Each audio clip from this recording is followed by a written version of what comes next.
what's going on, everybody? Welcome to another episode of the Battlefield Project podcast. I'm your host, Matthew Rhoda, and we are the podcast for people who understand that life is a battle and only the strong will thrive. I'm joined by my buddy here, Marshal Gillen. Did I pronounce that right?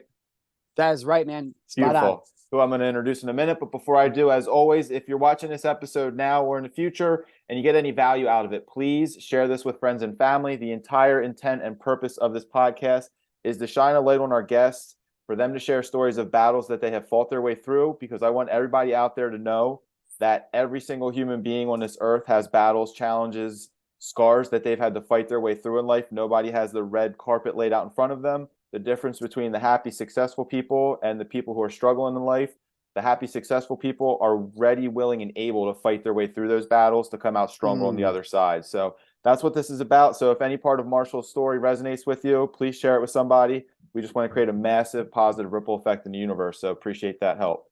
All right, Marshall, without further ado, is an award-winning speaker and coach, founder of Top Paid Speaker, and host of the Marshal Gillen Show. He helps experts turn their personal story and talents into $1 million coaching and speaking business from their phone. I love short, succinct bios, dude. When you sent that, I was like, yeah, like I don't have to spend 45, 50 seconds bro. paragraphs of information, dude. So nonsense. Welcome, brother, man. Thank you for being here. I'm excited to hear from you, man. Oh, bro, it is a true honor to be here. And I just got to be honest with the audience, maybe give them a good laugh to start this episode off. So this is the very first time that Matthew and I are getting an opportunity to talk like this face to face. But I saw this Facebook photo that he uploaded to his page the other day, and he was like running or doing some workout like in the rain, and he looked gangster, man. I mean, he looked hard, and it got me thinking. I was like, if the Bourne identity, if the Bourne supremacy, if Jason Bourne was a true story, I'm like, that picture is Jason Bourne like next to the actor Matt Damon at the end of the movie. So I thought that was when so I read funny, that, man, I was like, that's one of the coolest compliments I've ever received. And there's like, you're shredded, and it's like, thanks. And it's like, that's Jason Bourne. I'm like, fucking thank you. Like, yeah, hell yeah, dude. I know there's like a boy inside of all of us men that no matter what we do, it's like, yeah, it always lives there. But no, in all seriousness, it's truly an honor to be here, Matthew. The message with what you've created honestly resonates with me so much.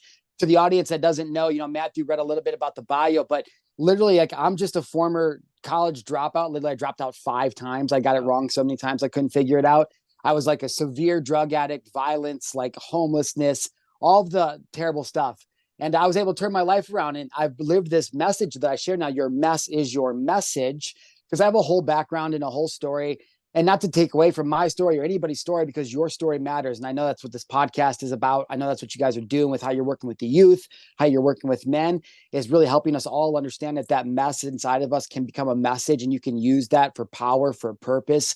And then you can tap into this unlimited potential. And so I didn't realize that's what the show was actually about until we got to jamming just today. And so I'm like, dude, let's make some space for some guys.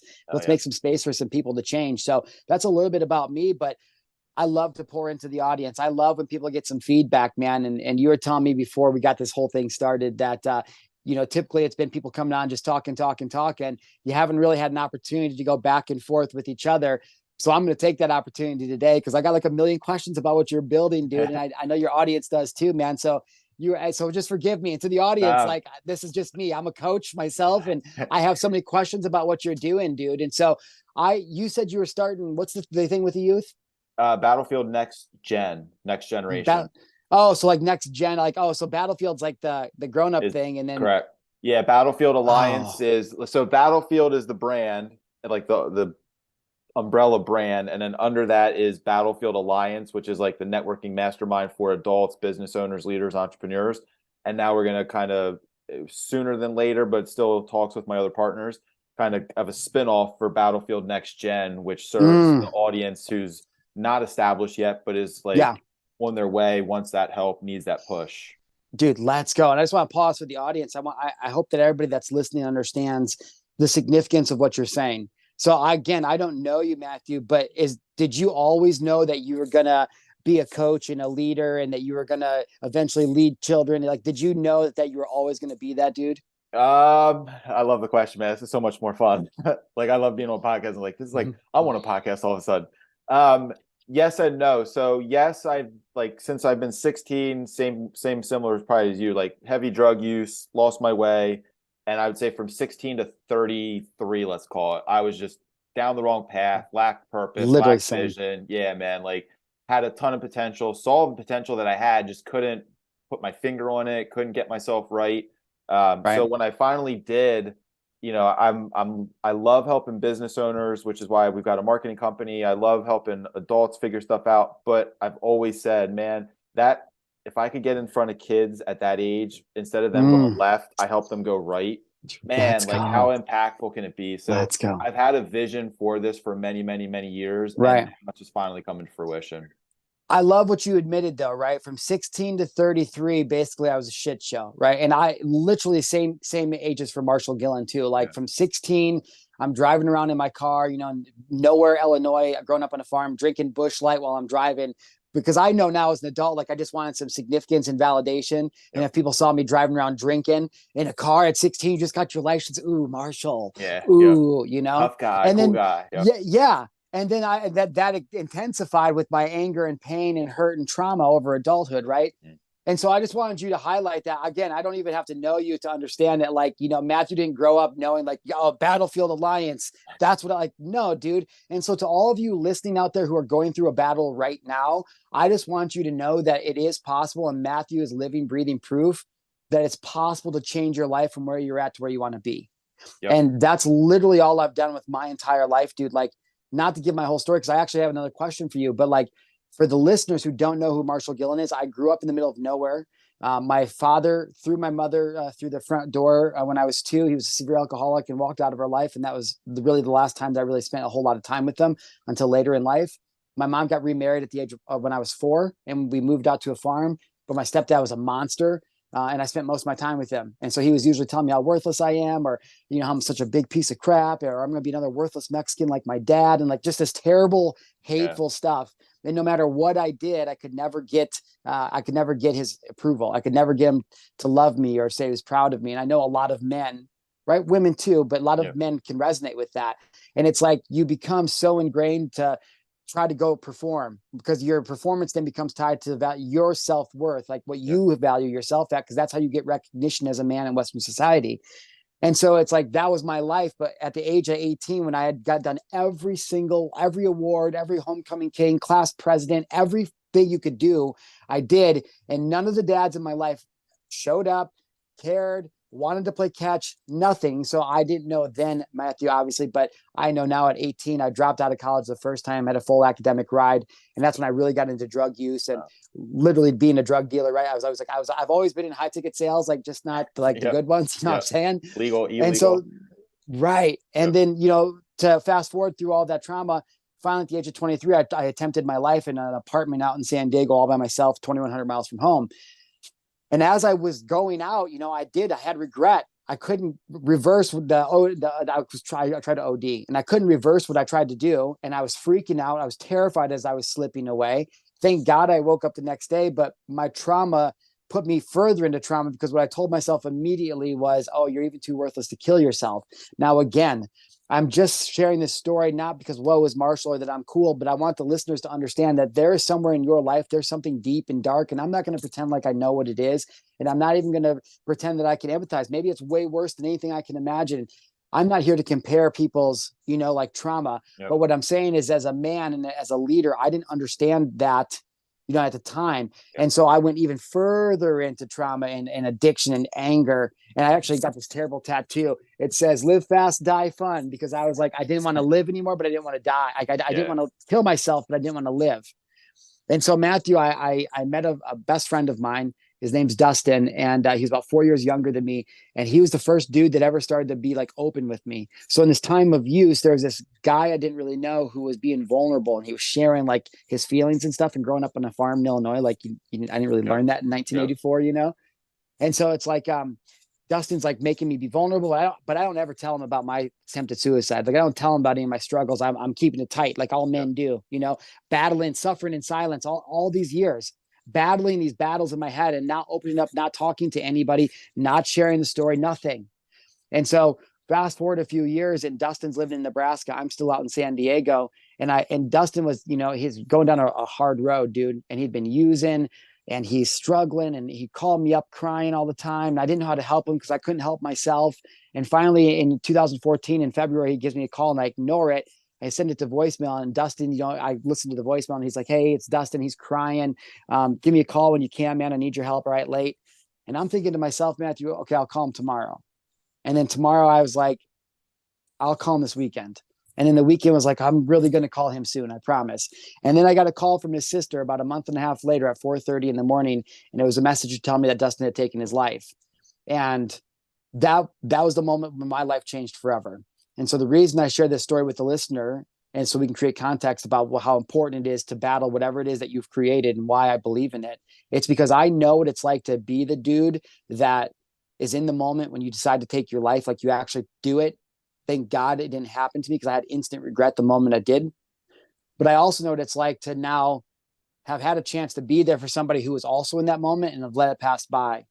And so to me, it's so much more intimate now, the understanding that people are struggling, that men are suffering in silence, and that society and culture in the Western way of living, right, isn't really set up for us to thrive as a man, for us to thrive as a leader, thrive as a husband, as a father.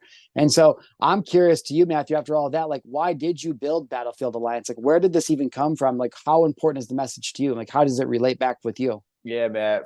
Before I answer that question, let me just share my admiration for you and your story, dude, because I through I don't know, I think 46th or 7th guest, like I've heard, let's call 5 or 10 of like very difficult upbringings where like you're getting crapped on, like no one's supporting you, you don't feel that love.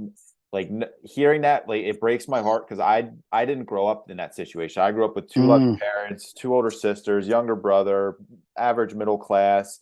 Dad came to all my sporting events, played ball in the front yard. Like if you like wave the magic wand, you're like, what's the perfect childhood? Like it's kind of what I had. Like into a large, we weren't financially rich, but like we had everything we needed. Like, and the support from my parents was always there. So when people are like, well, why did you choose drugs? I'm like, was it something in your childhood? I'm like, like I don't know. Like neither one of my parents ever touched drugs. They barely ever drank. Like they were just good. Like church every weekend. Like a good example to follow. And for some reason, I just took the other path. And I've done some deep soul searching on it. And I think I've got some answers I'm not going to get into right now in this thing. But the reason it's so important to me is because I've got a younger brother. He's 3 years younger than me. And in high school, when I took the wrong path and went down the wrong road, at the time, I didn't really care like about the example I was setting for anybody. It was just like, I'm in my own world. I've got my small group of friends. We're having fun. Like you said, it's kind of like I'm the cool kid in high school because like I get the drugs and like I'm living on the edge and people are like, that guy's like a little out there, like and at the time you're not really thinking that, but now looking back, I'm like, yeah, that was definitely like the ego boost that I was like, yeah, that's my persona, that's my identity, like I'm that guy. 100%. But then at one point I realized, and I'm super grateful that my brother never really went down the path that I did. I think he partied a little bit and drank a little bit, but never like abused drugs at all, especially the number of different drugs to the extent that I did. But I always felt a weight on me, and I still do. Like I've shed a lot of it, over the last couple of years as I've done some inner work, but I still feel it a little bit. Like shame on me for setting that example, potentially setting that example. Like if I've got a younger brother who's looking up to his older brother and see like, hey, what's Matt doing? I'm going to follow that lead. And I could have completely taken him down the wrong path. Grateful I didn't, because he was smart enough not to follow my lead for those 2 decades. But as a leader, and I, whether or not he was watching every move or not, like I looked at that as a potential, an opportunity for him to follow me. I was dropping the ball big time. So when I've had those realizations in adulthood and like I cleaned up and I got my life together, met my wife, now I've got 4 kids, like life is completely transformed for me. But I look back at that and I'm like, I could have done a lot of damage. Like I could have harmed someone that I care for like the most in this world, like my direct family, like and my brother specifically. I could have completely screwed his life up by the example that I set. Thank God I did. But now with that understanding and that responsibility, it's like, okay, I don't need to be like a leader for him necessarily anymore because he's an adult, he's got his own life, his family. But like if I could be a leader for someone else who might make the wrong choices because they're still in that stage of life where they're not sure what they want to do or who they want to follow, what voice they want to listen to, I'm now taking that responsibility very seriously on a cosmic human consciousness level and saying, I got to do everything I can. And I like to right my wrongs of the past. And it's like it's a weight that I'm like, I fucking love it though. I'm like, shoulder it, put it on, like, let's go to war. I'm ready to fight for these kids and these people, adults too, that are ready to Yeah. change their life and power forward and be leaders, so then they can create more leaders too. Dude, let's go, man. I absolutely love that. And to the point of what you just ended on, that's what I agree. I'm 38 now. I just became a stepfather 2 years ago. So my boys are 14 and 10. Being a father is literally the greatest thing that's ever happened to me. I love it so hard. I love it Yeah, more than anything. Like, same. I love it. I'm obsessed with it. And Yep. luckily I run a business that's optimized to be a father. And so I relate to that, what you're saying. I just want to, is it cool if I just add a couple things that I heard Please while do. you were talking? Please do. It's interesting. The first thing I'll say and this is important for the listeners, and I always have to remind myself as I constantly grow too. And I know that you've heard this before, you probably say it, right? You don't know what you don't know. Mm. And so I understand like what you're saying about, oh man, I could have led him down this road and I could have done this and that. To any of the listeners that are out there that may feel like that, like, listen, you don't know what you don't know. I wanted to guilt myself and feel shame. I didn't want to, but I carried guilt and shame about not calling Dustin back for years. I mean, I was literally already speaking professionally, still carrying this weight on my shoulders. And this isn't necessarily you, Matthew, but just in general. And it's a weird story, right? There was actually a medium in the crowd one time when I was doing a thing, and she came up to me after, and she was like, "Dustin wants me to tell you something," and then she told me something that only Dustin and I would know. And I Yeah. was like, what the F, dude? And then she was like, "Dustin wants you to know, like, it's cool." So that was like a point for me to let it go, whether you believe in that stuff or not. And so the reason I bring that up is because I'm saying to everybody out there is, first and foremost, like, you don't know what you don't know, right? Yes, it's important to do the deep work. Yes, it's good to eventually get to the root of the problem. But sometimes you may not. And again, I'm not saying this to you, Matthew, you're a smart guy. But what I'm saying in general, sometimes we may not, right? So being able to find a way to forgive yourself is the most important thing to healing, right? So step number one. But the even further back to something that I really made me think, Matthew, and actually somebody was talking about it inside of Apex, the coaching group that we're both part of the other day. Somebody said that, they feel like they don't want to tell their story because it's not some dramatic story. Like, they're like, well, no, my parents both loved me and they came to my games and we all grew up. And so it's interesting, right? Because when I think about, well, what would turn a person like that to go want to party and do things, right? And sometimes I think maybe, especially when you're young, it's like the pressure to have to conform or to live up to a certain way, even that nobody's even really saying it to you, you can feel it, right? And so sometimes there may be a way to squirm out of it, but maybe you didn't go and do what Matthew did. The reason I wanted to highlight this part, Matthew, is because there's more people out there with your story, maybe minus the drugs, but your story, than there are with mine. And those people in life, I have found over my 38 years, tend to play small because they don't think they're worth playing big, because nothing big or important has ever happened to them. And so I always remind those people that is the mess in and of itself. Because if you could be the person that stands up and is like, no, I don't have to apologize that everything was great. I'm not going to guilt myself that my parents stayed married and were great parents. It's my duty as a leader to reflect that can be normal, right? And instead of using it as like, oh, I'm so much like I don't stand out, like, there are people all around the world that need to know, like, it's cool to go out and do big things and still be great, even though you don't have some crazy effed up story, man. Yeah. And so I always think that's like a big thing in and of itself, Yeah. I'll share too. Now you kind of went down that rabbit hole with me, is when I did the inner work of, like, because it was like within a month or two, like 2 or 3 people were like, well, what caused you to do that? And I'm like, I don't know. Like, I didn't have an answer. And then I went back and like peeled the onion back layer by layer by layer.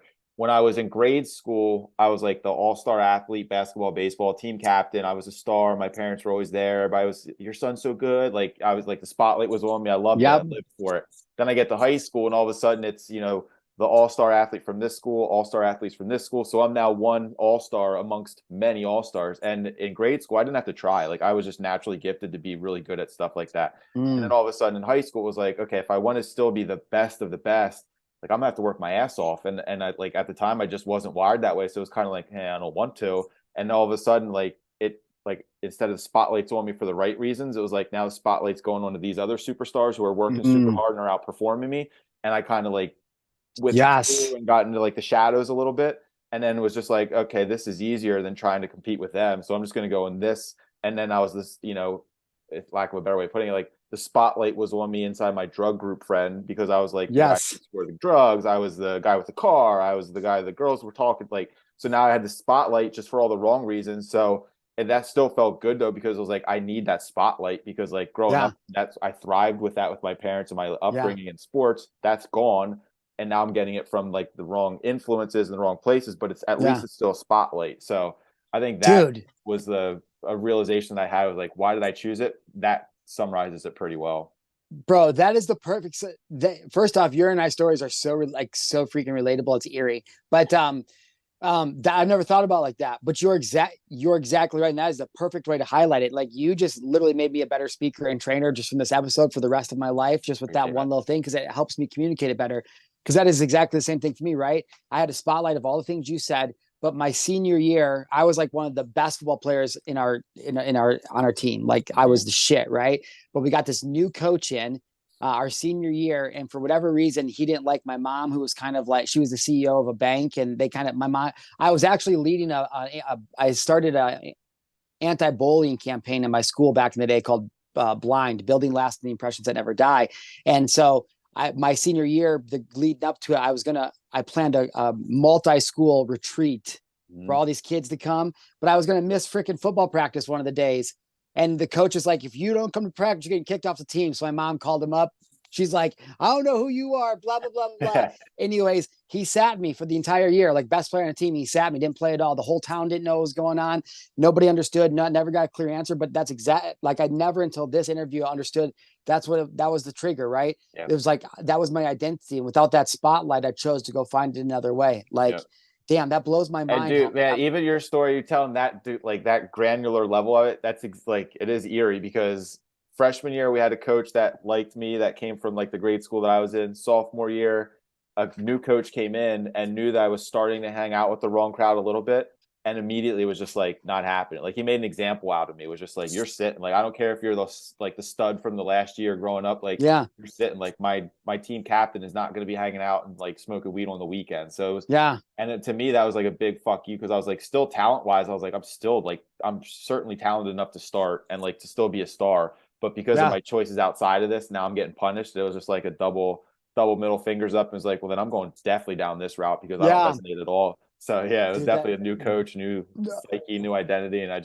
I dove all in on it, which is what I do in life. Unfortunately, it was for the wrong reason. Well, it's interesting though, because then now it kind of brings us full circle back to where we're at, right? Because that is the version that we used to be. And so that's what I love so much about like the career that I've created. And I'm sure you would say the same thing about you. Like, when I graduated high school, I had a full academic ride to go to college to be a high school math teacher, but because I wanted to eventually be a principal and a high school football coach. So it's interesting, because I always wanted to coach and lead, right? And so to become a coach and a leader now, I know there's a lot of people out there that think that, this is not like, I don't have anything to sell. Like, I'm not telling people, oh, like, go be a coach and speaker. I'm just saying, like, a lot of people don't realize that these things that we've been through, or these things that we've overcome, or the person that we're building ourselves into, like, that can qualify us to share our message or our story, or to go out and get training, or to develop skills, or invest in networks that can empower you to do the things you want to do, to be the person you want to be. But it's like, until you're willing to give up the things that hold you back, until you're willing to put your ego down, until you're willing to surround yourself with people who want you to win and who can help you get to where you want to go, like, it's almost impossible to break out, man. Like what was the moment for you, like, when you what was like the turning point when you went all in and this is the man you became? I can give you a very, very, very specific answer. It was when I was introduced to my now wife on a blind date. First date, I shared everything with her. I wrote a book like 10 years ago, How to Take Down Goliath and Unleash Your Inner Hero. And I talked about 8 Goliaths and 8 heroes and like personality traits, characteristics. In that book, I talked about my drug use and some of the shit that I did. So I knew if she wanted to find it, she would. So I basically like gave her the book version of Matt on our first blind date. And she's like, wow, that's a lot of information. I'm like, it's me. Like, take it or leave it. Like, it's me. Like, I don't want you to find out 3 years from now that like I did drugs. Like, and I still was smoking weed when I met her. That was the only drug I was continuing to do at that point in my life, early 30s. But call it third or fourth date, I made a comment to her. I was at her house and we were dating, and I made a comment something along the lines of like, yeah, I'm going to smoke a joint when I'm on my way home, or like smoke a bowl on the way home. And she was like, wait, you still do drugs? And I was like, no. I was like, I still smoke weed. Like, I don't do drugs. Like, weed is a plant that God gives us, blah, blah, blah. Like, all the justifications. And she was like, she was a second grade teacher at the time. She was like, well, I can't have that around me. It's you. Either pick me or pick the drugs. And I drove home that night with a bag of weed in my car and gave it to my cousin and haven't looked back since. So dude, that's sick. I just knew she was the one. She was the life I wanted to build my life around and with. And she gave me the ultimatum, which I ultimately needed and wanted cosmically. And it was the easiest decision I ever made. And the best decision I ever made. Do you have a book? Is that story like in a book or anything? No, not that. I haven't written anything since like 10 years ago. Bro, you need to write a new book like The I know, I've been Battlefield. told that. Yeah, you need to write like The Battlefield of Love or something like that. Like something Yeah. on brand, but tell that story, homie. Or Yeah. like, do you speak or have an event or anything? Not really. I mean, I was on stage last year for the first time at the Slaymaker Summit, Kyle Oh, Slaymaker. sick. Yeah. He's Yeah, having that another was the one first this next time. month Yeah, in or in October. October. October. Yeah. Yep. Yeah. But that's the first time I've ever been on stage. I want to be on stage. I want to speak. It's Well, one of those this is my things. call. Like, This is my call to action to all right. Matthew, brother to brother, man. Like, you don't even just go build your own stages, man. Host a retreat. Yeah. Pick a weekend somewhere. Get an Airbnb. I'll like. What's the Battlefield Alliance? Like Battlefield Brotherhood. Like I don't know. Yeah. I don't know.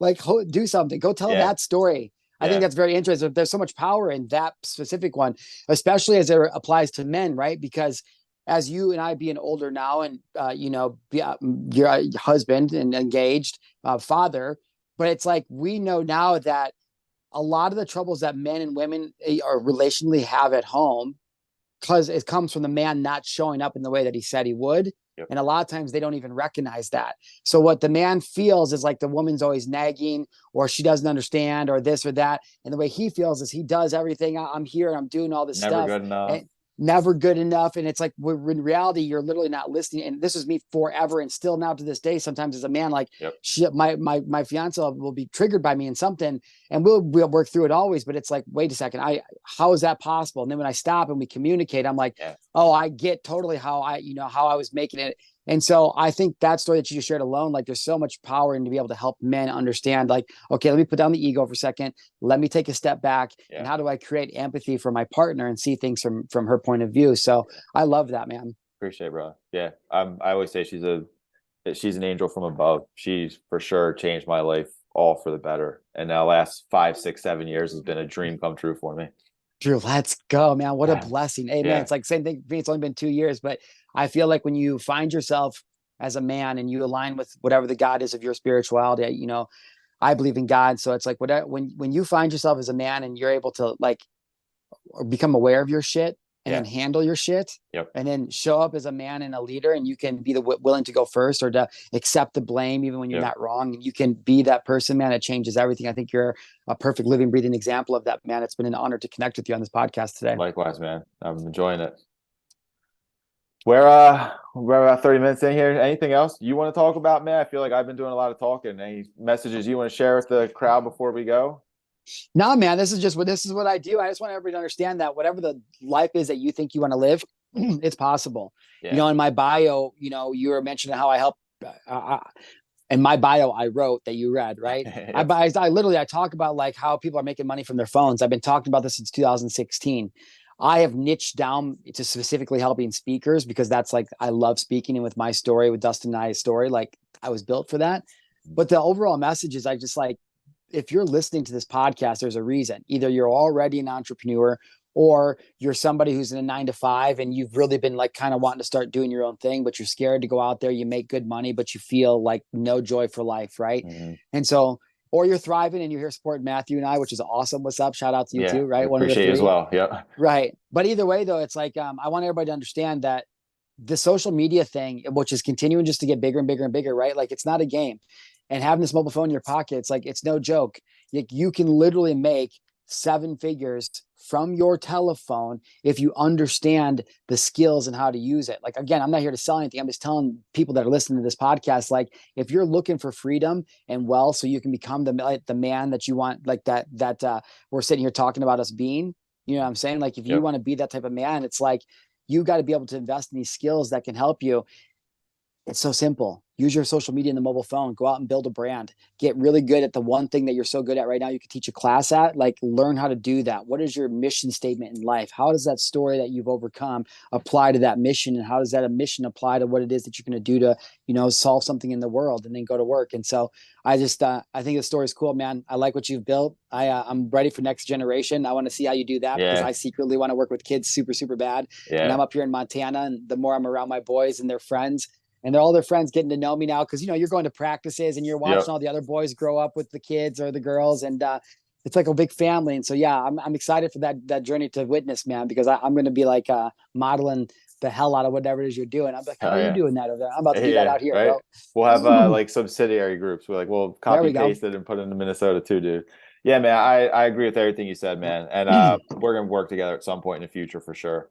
Because I do want to coach, I do want to speak on a different level. Right now, I'm kind of doing it in a group setting, but that one-on-one stage time is definitely something I see in my future. So, got a couple. Dude, I'll just tell you right now. You want to get some value? Let me give some actual real value on this before we hop out. Okay. Yep. So if you're somebody like Matthew that wants to speak, I'm telling you guys, stop trying to get booked to speak. Okay. The number one thing you need to know about speaking is speakers book speakers. Speakers book speakers. So the number one thing that a leader like Matthew can do to start booking more gigs is to host his own event, because then he can invite other people to his stage. Yeah. And that's the power. So when you guys host your own event, you literally find people who host their own events and get those people to come speak at yours. Yeah. And generally in the beginning, you don't have to pay anybody. And I know it sounds super crazy, but it's like, no, dude, really, like it's that simple.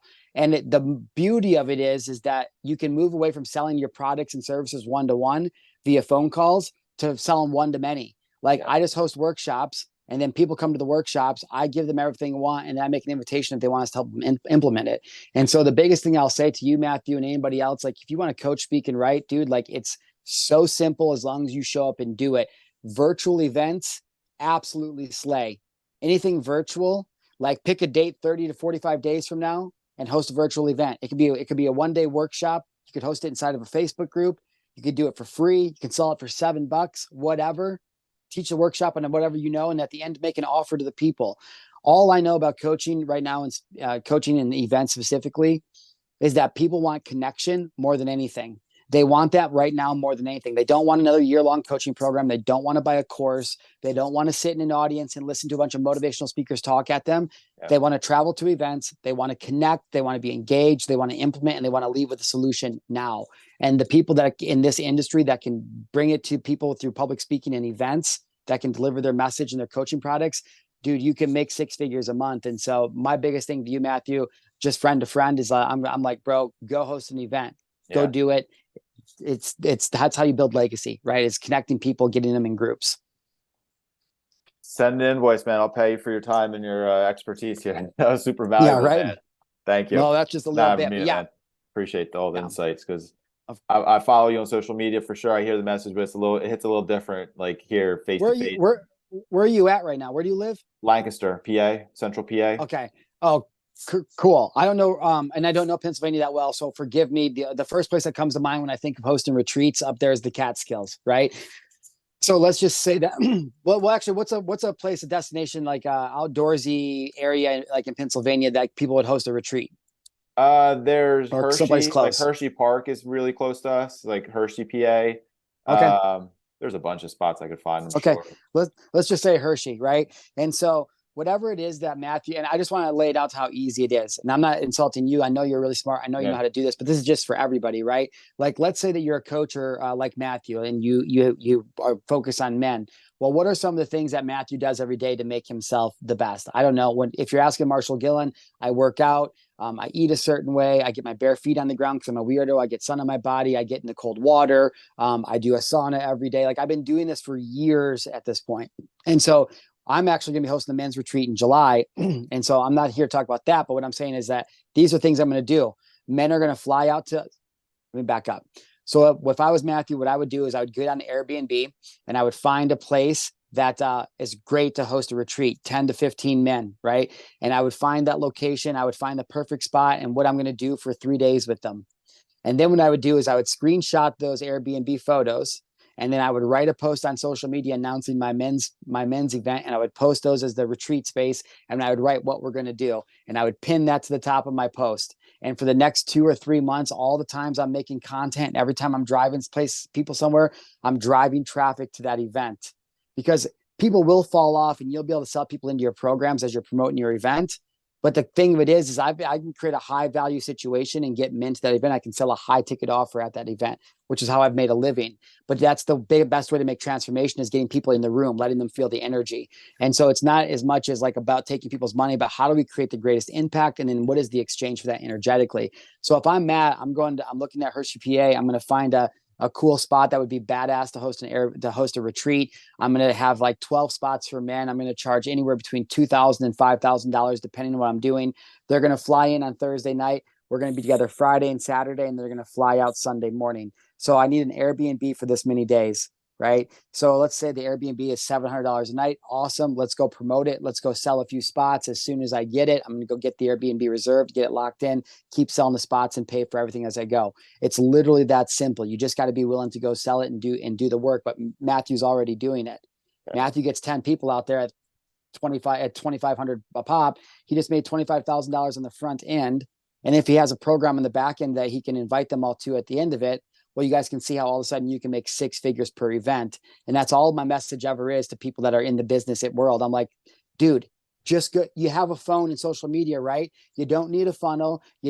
Does all that stuff help? Yes, but you don't need any of that. You don't need email automation. You don't need any of that. Freedom is right here at your fingertips. Just go do it. And so, okay, that's my rant on events and speaking for the day. Yeah. Again, thank you for sharing that, because that's it. The reason I've never done anything even remotely close to what you just explained is the analysis paralysis, where I'm like, I don't want a funnel, I don't have a back end offer, I don't have a high ticket thing. But yeah, I mean, even just what you said resonates the most with me is the connection aspect of it. Like just getting a bunch of people together, spending 2-3 days together, connecting with them, and brotherhood is the medicine. Their life. Yeah. Brotherhood's the medicine. And then if you do launch Next Gen, instead of launching a whole coaching program, make Next Gen the retreat and invite father sons out there and charge $3,000 for that. I mean, the thing that it's endless. Yeah. All I'm saying is that I want everybody to remember this, and then I'll shut up. The offer you don't make, nobody can take. Yeah. So as a coach, as a consultant, as an author, whatever it is, like, don't be scared. Go make the offer. Somebody out there is going to want it. Maybe there's only 2 dads that show up to the event the first time. That's fine. Serve the hell out of those 2 dads. Yeah. Get a videographer, make testimonial, and run it back again. But the events, fastest way to cash and the best way to impact. Yeah. Awesome, man. Thank you. Where can people find you online if they want to connect with you or sign up for some of your coaching and stuff like that? Because you just dropped so much value in the last 10 minutes. Dude, I'm sure some intrigue has been sparked. I appreciate it, man. You know what? The best thing to do is just to go follow me on your favorite social media platform. Like, literally doesn't matter what your favorite one is. Go type in @Marshal Gillen. I'll come up. I'm very active. I love that thing. As you can tell, I love to talk. So we have all kinds of things. We got events coming up, virtual events. I have an inner circle, all the things for speakers. So if you want to learn how to make money speaking, I'm your dude for that. But Matthew, this was awesome. I appreciate you so much, brother. Nah, likewise, bro. I appreciate everything, man. Thank you for joining. The audience out there listening, thank you for listening. Please share the show. If you know anyone in your life who's ever been like, oh, I want to be a coach, or man, I want to be a speaker, like, this is by far the episode that you want to share with them. So Marshall, brother, thanks for being here, man. Thanks for sharing your story. Thanks for inspiring other people with me. And we'll see you on the battlefield. Bye, y'all.